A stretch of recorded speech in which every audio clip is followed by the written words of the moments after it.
kalau kita lihat sebagai konsekuensi ataupun sebagai implikasi dari kejadian unprecedented dalam hal pandemi COVID-19, ini tentunya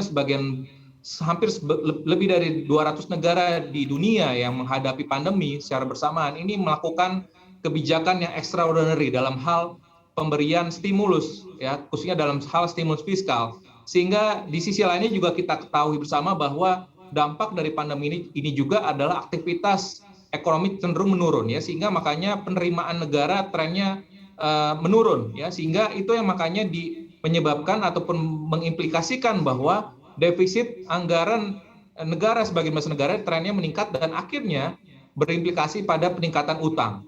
Nah, kalau kita lihat memang dalam hal utang pemerintah Indonesia ini trennya memang meningkat, ya. Di tahun 2020 ini diperkirakan di sekitar 38 hingga 39%. Nah, tapi kalau kita bandingkan dengan negara-negara lain di dunia, ya, seperti kita ambil contoh misalkan Malaysia, ya, Malaysia rasio utang terhadap GDP-nya 67%. Singapura juga rasio utangnya 131%, ya. Lalu misalkan dengan negara lainnya seperti Vietnam, itu juga rasio utangnya 46%.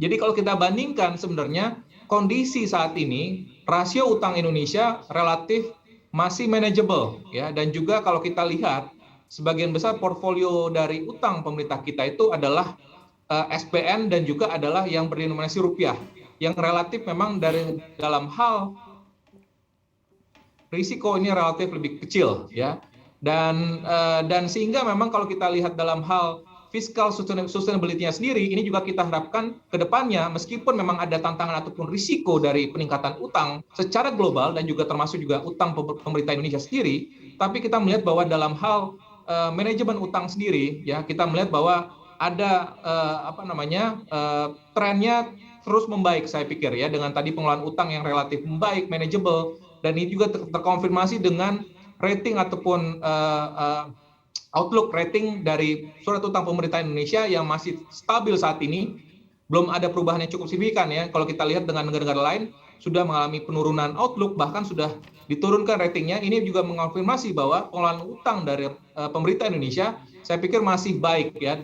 Dan yang terpenting adalah bagaimana peningkatan produktivitas dari utang itu sendiri, ya, sehingga kalau utang itu tadi dipergunakan untuk belanja yang produktif, untuk bisa menggerakkan aktivitas industri, untuk bisa menggerakkan aktivitas permintaan spending masyarakat, tentunya ini kita harapkan nantinya aktivitas ekonomi akan terus bergeliat dan pada akhirnya peningkatan penerimaan pajak pun juga akan terjadi. Dan kita harapkan itu selanjutnya kalau penerimaan pajak ini sudah lebih optimal, tentunya kebutuhan utang ini pun juga akan berkurang, ya, sehingga artinya beban utang pemerintah ke depannya juga kita harapkan akan terus menurun. Sehingga itulah saya pikir strategi yang perlu didorong oleh pemerintah adalah bagaimana memaksimalkan produktivitas dari belanja pemerintah ini untuk bisa mengakselerasi, bisa mempercepat pemulihan ekonomi sehingga beban utang pemerintah ini bisa kita redam terus, dan itu pun juga kita harapkan bahwa rating utang pemerintah kita pun juga akan tetap stabil dan manageable. Jangan lupa install aplikasi CNBC Indonesia di App Store maupun di Play Store untuk mendapatkan informasi dan perkembangan terkini dari berita-berita ekonomi dan bisnis.